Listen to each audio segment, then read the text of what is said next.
اس نشست کے اعتبار سے میرا الوداعی تحفہ ہے آپ کے لیے، اور وہ یہ کہ میری جو دینی، ملی، تاریخی، سیاسی، عمرانی جو سوچ ہے، جو فکر ہے میرا، جو 50 برس سے زائد عرصے کے مطالعے اور غور و فکر پر مبنی ہے، جس مطالعے میں میری آنکھیں بنیادی طور پر قرآن اور حدیث ہیں، لیکن یہ کہ دنیا کا مشاہدہ، کھول آنکھ، زمین دیکھ، فلک دیکھ، فضا دیکھ، دنیا میں کیا ہو رہا ہے، کیا کیا عوامل ہیں، ماضی کیا تھا، ہم کہاں کھڑے ہیں، اب کہاں جانا ہے، اس پر میری ایک سوچ ہے، میرا فکر ہے۔ پھر یہ کہ ہماری اخروی نجات کا دار و مدار کس چیز پر ہے۔ تاریخ کے بہاؤ کو نہ میں روک سکتا ہوں، نہ آپ روک سکتے ہیں، وہ تو ڈانگ بہتا رہے گا، اور اس کو فیصلہ کرنے والا صرف اللہ ہے۔ کسی فرد بشر کے اختیار میں نہیں ہے کہ وہ تاریخ کے بہاؤ کو موڑ دے۔ ہاں، محمد رسول اللہ نے موڑا تھا صلی اللہ علیہ وسلم، لیکن یہ ہے کہ ہم اس تاریخ کے بہاؤ میں تنکوں کی طرح بہتے چلے جائیں، یا یہ کہ ہمیں کچھ کرنا ہے۔ اس اعتبار سے میں اپنے فکر کا خلاصہ آج آپ کی خدمت میں پیش کروں گا، وہ میرا اس سلسلہ اجتماعات کے اعتبار سے الوداعی تحفہ ہوگا۔ اب میں آغاز کر رہا ہوں۔ پہلی بات، اس سبب میں 3 باتیں مجھے کہنی ہیں۔ سب سے پہلی بات یہ کہ زندگی کی سب سے بڑی حقیقت موت ہے۔ ہم بھلائے رکھتے ہیں، اپنے ذہن سے اسے دور رکھتے ہیں، لیکن واقعہ یہ ہے کہ زندگی کی سب سے بڑی حقیقت موت ہے۔ خدا کے منکر پیدا ہوئے ہیں، لیکن موت کا انکار کرنے والا تو کوئی پیدا نہیں ہوا۔ اس لیے میں نے آیت آپ کو سنائی، کل نفس ذائقۃ الموت، ہر سی نفس کو موت کا مزہ چکھنا ہے، ہر جاندار کو موت کا مزہ چکھنا ہے۔ ثم الینا ترجعون، پھر ہماری طرف لوٹا دیے جاؤ۔ تو زندگی کی سب سے اہم حقیقت موت، اور موت کے بعد رجوع اللہ، آخرت، یہ سب سے بڑی حقیقت ہے۔ ایک حقیقت سب مانتے ہیں، سب جانتے ہیں، دوسری حقیقت کے اوپر پردہ پڑا ہوا۔ میں نے اس اعتبار سے نوٹ کیا، یہ الفاظ قرآن میں 3 مرتبہ ہے، کل نفس ذائقۃ الموت، ہر جاندار کو موت کا مزہ چکھنا ہے۔ انبیاء اس سے مستثنا نہیں رہے، رسول اس سے مستثنا نہیں رہے، اولیاء اللہ مستثنا نہیں رہے۔ وقتی طور پر استثناء حضرت عیسیٰ کا ہے کہ ابھی وہ زندہ ہے، لیکن عیسیٰ یاتی علیہ الموت، حضور نے فرمایا عیسیٰ پر بھی موت آئے گی، جب دوبارہ آئیں گے، زمین پر اتریں گے، پھر اس کے بعد ان پر موت وارد ہوگی، ان کی نماز جنازہ پڑھی جائے گی، انہیں دفن کیا جائے گا حضور کے پہلو میں، شادی بھی کریں گے، اولاد بھی ہوگی۔ باقی تو یہ ہے کہ کل نفس ذائقۃ الموت، سب کو موت کا مزہ چکھنا ہے۔ عیسیٰ بھی بالآخر اس سے مستثنا نہیں رہیں گے،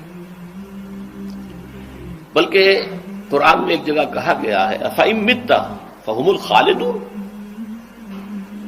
کیا ہے نبی، اگر آپ کا انتقال ہو گیا تو یہ کیا ہمیشہ رہیں گے؟ کون ہے دنیا میں جو ہمیشہ رہے؟ انتقال تو ہونا، آپ کا بھی ہونا ہے۔ إِنَّكَ مَيِّتٌ وَإِنَّهُمْ لَمَيِّتُونَ،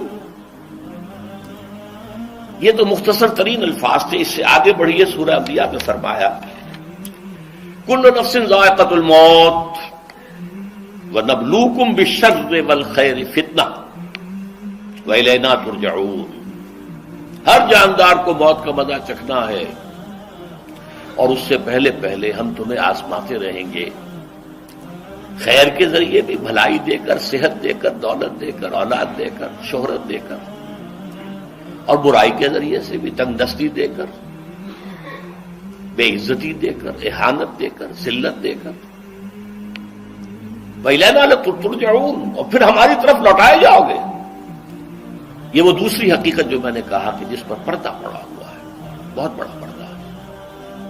لوگ یہی سمجھتے ہیں کہ یہی دنیا کی زندگی ہے۔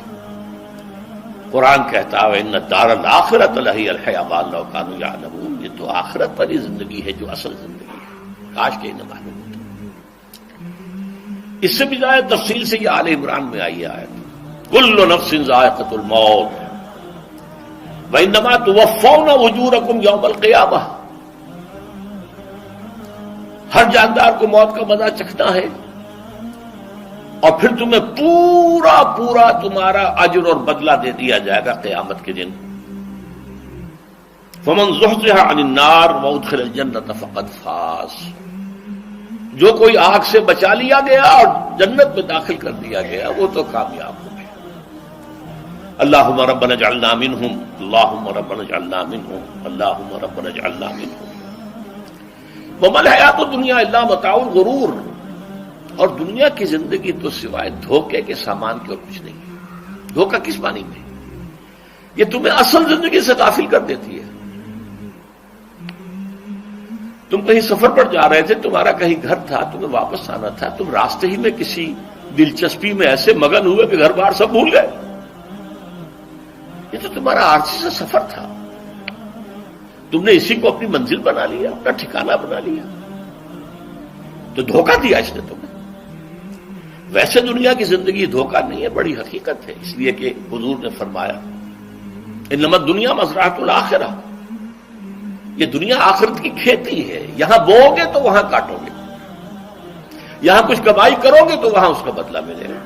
اس اعتبار سے دنیا بہت بڑی حقیقت ہے، ایک ایک لمحہ بہت بڑی قیمتی شے ہے، لیکن اگر یہ دنیا تمہیں آخرت سے غافل کر دے تو اس سے بڑا دھوکے باز اور کوئی نہیں۔ یہ اصل دجال ہے۔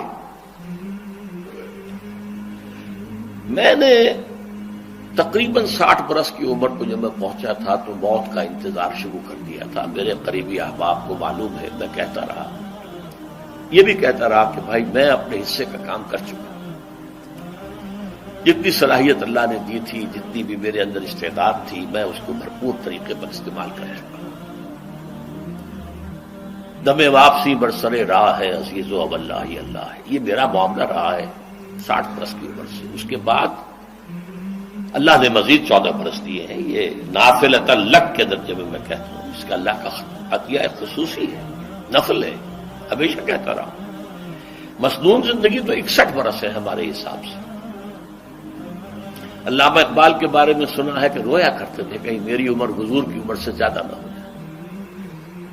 وہ 6 مہینے کم ہی رہی ہے حضور کی عمر سے۔ جو حضور کی عمر تھی وہی حضرت ابو بکر کی، وہی حضرت عمر کی، وہی حضرت علی کی۔ ہاں، حضرت عثمان 82 برس کے ہوئے ماشاءاللہ۔ پھر یہاں کے مجددین میں سے وہی عمر حضرت شیخ احمد سرہندی کی، وہی شاہ ولی اللہ دہلوی کی۔ ہاں، شیخ عبدالحق محدث دہلوی رحمۃ اللہ علیہ 82 برس کے ہوئے۔ لیکن یہ میں کہا کرتا تھا مسنون عمر تو 61 برس ہے، جسے ہم 63 کہتے ہیں وہ اصل میں ہمارے حساب سے 61 بنتا ہے۔ وہ 63 قمری ہے، جو 9 دن کم ہے، قمری سال جو ہے وہ شمسی سال سے۔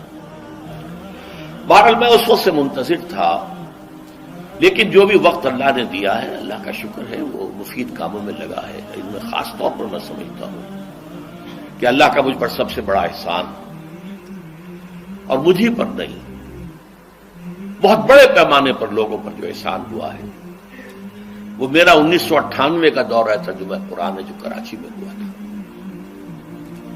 1998 کے مارچ میں میرا بڑا آپریشن ہوا، دونوں گھٹنے تبدیل کیے گئے، لیکن 98 کے آخر میں، حالانکہ میں چل نہیں سکتا تھا، کراچی میں مسجد جو ہے اونچی ہے، دوسری منزل پر ہے، تو خاص ریمپ بنایا گیا جس کے ذریعے میں ویل چیئر پر مجھے لے جایا جاتا تھا۔ میں نے درس دیا۔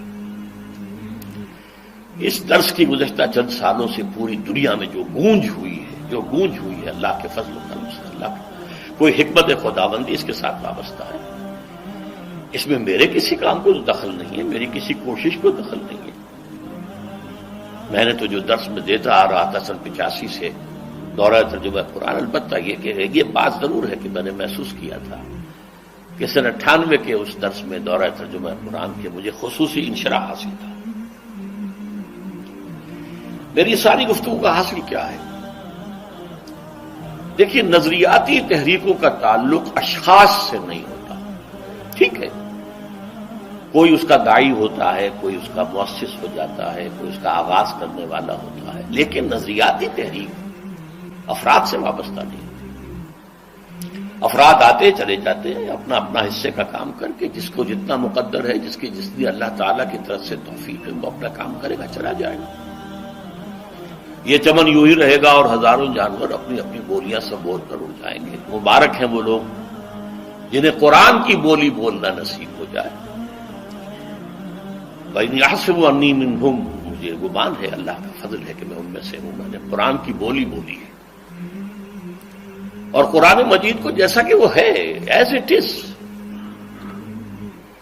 اپنے کو مذمومہ خیالات، اپنے کوئی ذہن سے زائدہ نظریات کو میں نے اس میں دخل نہیں دیا، جسے انگریزی میں آپ آبجیکٹیولی کہتے ہیں، خالص معروضی طور پر قرآن کو پڑھا، قرآن کو قرآن سے سمجھا ہے، یا پھر سیرت رسول سے سمجھا ہے۔ میں لفظ سنت کی بجائے سیرت استعمال کر رہا ہوں۔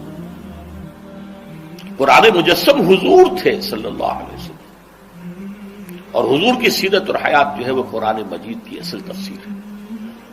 یہ حقیقت بھی بہت کم لوگوں کے علم ہے۔ وہ احادیث کا نام تو لیتے ہیں، احادیث بھی ہے، سیرت بھی تو احادیث ہی سے ہمیں ملتی ہے، لیکن میں خاص طور پر سنت یا حدیث کی بجائے سیرت کا استعمال کرتا ہوں۔ قرآن کی دو سورسز ہیں، قرآن خود